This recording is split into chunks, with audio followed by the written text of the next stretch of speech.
Buenos días. Todos los niños nacidos en los últimos 22 años, o sea, ya en este siglo XXI, han observado a este país absolutamente fragmentado.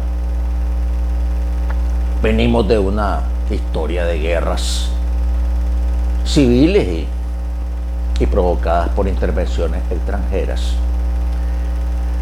Un país marcado por una serie de desastres naturales, pero sobre todo un país con una profunda crisis de gobernabilidad. Miren, yo tuve la fortuna de hacer mi tesis doctoral precisamente en este tema y pude adentrarme con mucha profundidad en los temas de la gobernabilidad, dado que ese fue el tema, ¿no?, de mi trabajo de tesis final. Básicamente usted sabe que en toda sociedad existe un Estado,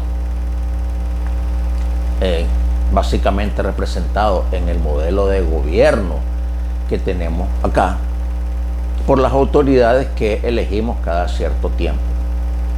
Vamos a decir que ese es el aparato de Estado, ¿no?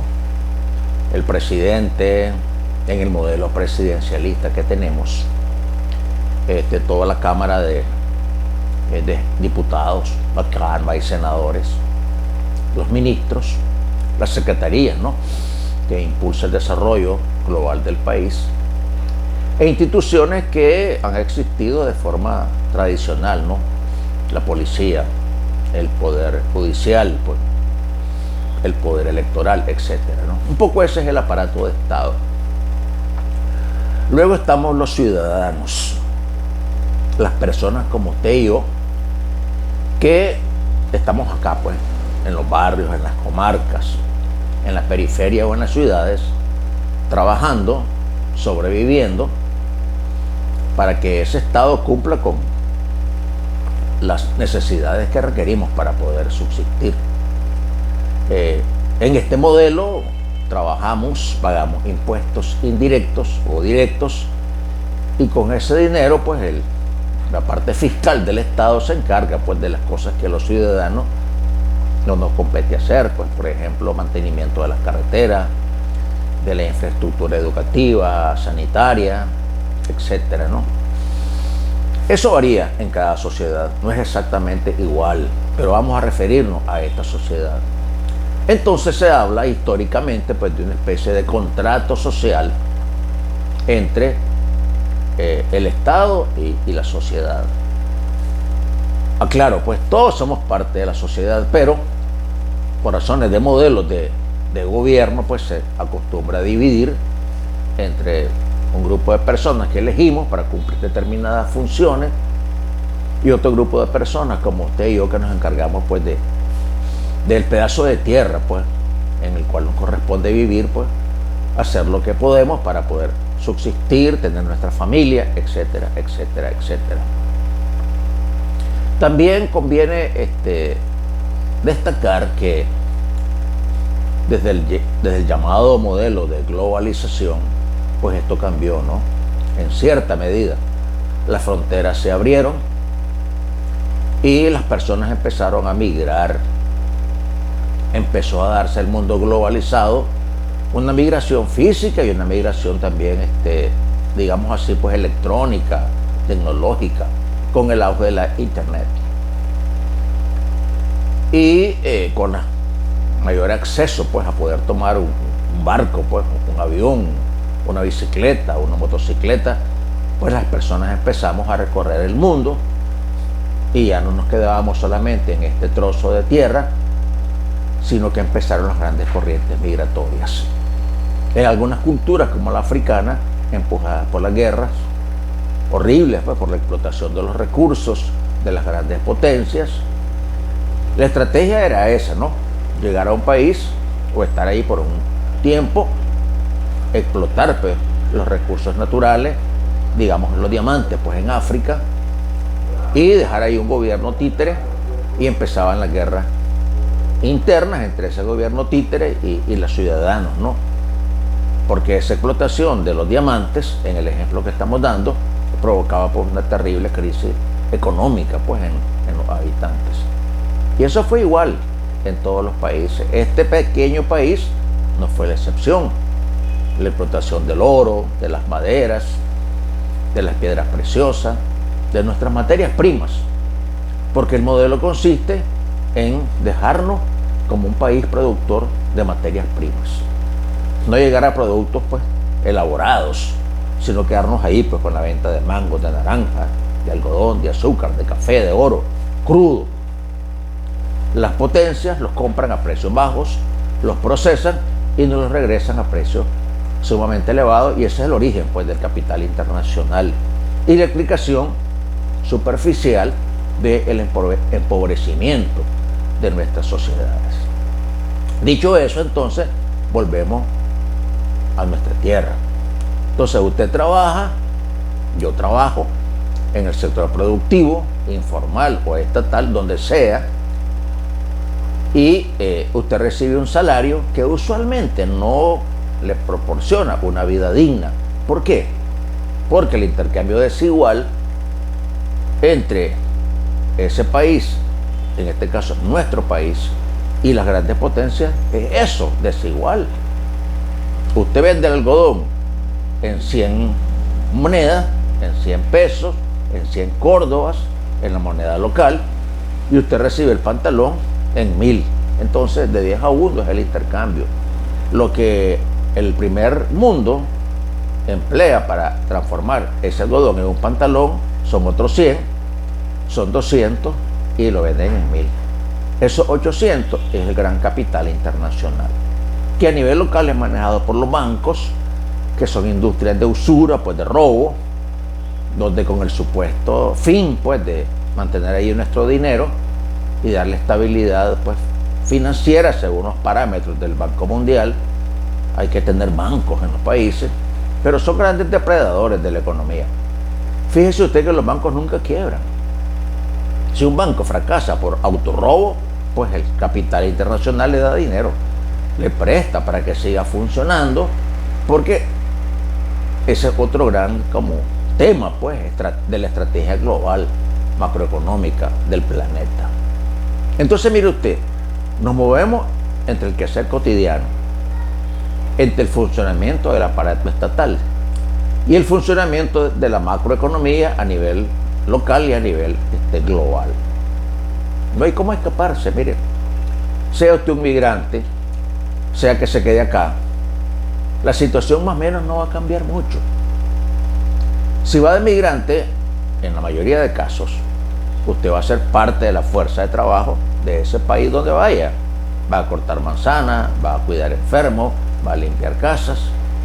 Y usted me va a decir, pero ahí gano mucho más. Claro, por supuesto, hay salarios mínimos diferentes en cada cultura, pero los costos que usted tiene también son completamente diferentes. Usted alquila acá una casita en $100 o un apartamento, ya lo alquila en 1000, es decir, 10 a 1 la diferencia. Entonces usted gana más, pero gasta más. No en todo, pero vamos, pues ese es el modelo, digámosle así, capitalista de economía, del cual vamos a referirnos porque en ese estamos viviendo. ¿Qué ocurre entonces? ¿Por qué la crisis de gobernabilidad? Simple y sencillamente porque no cumplimos los estándares que los estados, los ciudadanos y los poderes globales requieren. ¿Cuál sería el estándar? Pues acá, pues, en América Latina. Bueno, por un lado, ser un país independiente, autónomo, autosostenible. Es decir, que aquí podamos producir la mayor parte de bienes que el país requiere. Por ejemplo, en alimentos, aquí no deberíamos tener problemas. Es decir, deberíamos producir los frijoles, procesarlos, comerlos, o sea, nutrirnos pues de esos productos que el país produce, y el excedente venderlo para tener pues más dinero para invertir pues en el país con lo que se llaman las exportaciones. Aquí podemos producir maíz, procesarlo, en vez de comprar las latas de maíz dulce o de cualquier variedad que nos vendan, consumirlo. El maíz, de hecho, pues es la principal fuente de alimentación en este país, y lo que nos sobre venderlo, exportarlo y así tener más riqueza. Nos ha costado, mire, mucho tiempo pasar de un país productor de materias primas a un país productor de materias elaboradas. En eso estamos todavía. ¿Por qué? Porque hay grandes intereses que se oponen a que usted sea eso. El interés es que usted siga siendo un país productor de materias primas y mano de obra calificada. Usted es una persona talentosa, se gradúa, hace un estudio de maestría, de posgrado, de doctorado, e inmediatamente el capital global lo recluta, ofreciéndole un salario de $10,000, aquí ganaría 1,000. Estamos haciendo costos muy generales, y esos 10,000 que le pagan a usted en el primer mundo es lo que le pagan ellos a sus profesionales calificados, incluso estaría en la escala inferior, pero para usted sería un gran aumento. Estoy ganando $10,000. Mire, eso gana un profesor, pues, promedio, pues, en un país del primer mundo. Los talentos grandes ganan muchísimo más dinero que eso. Pero para usted es un gran auge. Y usted dice, nunca ganaría eso en este país pequeño del cual vengo. Obviamente que no, nunca lo va a ganar. Pero bueno, ese tipo de comparaciones absurdas, porque no vamos a comparar el tercer mundo explotado, empobrecido, con el primer mundo que ha recibido y sigue recibiendo históricamente lo que nosotros le damos, pues. No porque querramos, sino porque nos obligan a hacerlo. Y ahí vienen los chantajes, los bloqueos. Dicho esto, entonces, primera condición para poder ser lo que queremos ser es ser un país independiente, autónomo, autosostenible. Y eso requiere tiempo. Requiere que todas las generaciones nos pongamos de acuerdo en lograr eso. Entonces, en lugar de estar peleándonos unos contra otros, se trata de un gran contrato social, de un gran plan de gobernabilidad para que en X tiempo seamos un país medianamente autosostenible. Y lo segundo tiene que ver con la independencia política. Mire usted, muchos países ya no requieren del Banco Mundial, porque estar sometidos a los designios del Banco Mundial es prácticamente ser marionetas económicas. Ellos le dicen a usted, tiene que aumentar de tal manera la modalidad de el seguro social, que es un tema de controversia en todos los países. Y eso, mire, el tema del seguro social es un tema toral, pues, en las economías del primer mundo. Solo con disminuir, pues, un año o aumentar un año, pues, los montos o el tiempo en la vejez crea un terremoto macroeconómico. Pero son imposiciones del Banco Mundial para poder seguir siendo sujetos de crédito para ellos. Y sin esos préstamos no podemos hacer nada, porque no tenemos los recursos para poder desarrollar, pues, el país. Y la independencia económica tiene que ver también con no estar sometido a lo que piensa, dice, en este caso la potencia más cercana, que son los Estados Unidos. ¿Por qué Costa Rica está tan bien? No solamente porque hicieron un pacto de gobernabilidad hace 50 años, no solamente porque se enfocaron en la educación, sino y sobre todo porque hicieron un pacto con los Estados Unidos. Vamos a obedecer al 100% sus puntos de vista, sus intereses, y a cambio vamos a ser un país que recibe los beneficios de esa relación estratégica. Eso igual hizo Colombia. Es decir, algunos países han tratado de hacer eso. Creo que el mejor ejemplo es Costa Rica, y mire, están los resultados. Entonces usted me dirá, ¿por qué en este país no hacemos lo mismo? Sí, podría ser una alternativa. ¿A cambio de qué? A cambio de que vamos a hacer entonces lo que Costa Rica está haciendo ahora. Un país donde, mire, es la cuna del narcotráfico en Centroamérica. Las bellezas que los ciudadanos gozaban hace 10 o 20 años están desapareciendo gradualmente. Se convierten en países muy vulnerables porque sus fronteras están completamente abiertas, no tienen una política local, todo depende, pues, de los grandes intereses internacionales. En el fondo es un tema de dignidad. Y usted me dirá, pues con la dignidad no como. En fin, es un tema. Y como en eso no nos ponemos de acuerdo, Ahí están entonces una de las razones por la cual tenemos esta crisis de gobernabilidad. Bueno, este tema es largo, tenemos que seguir en varios programas.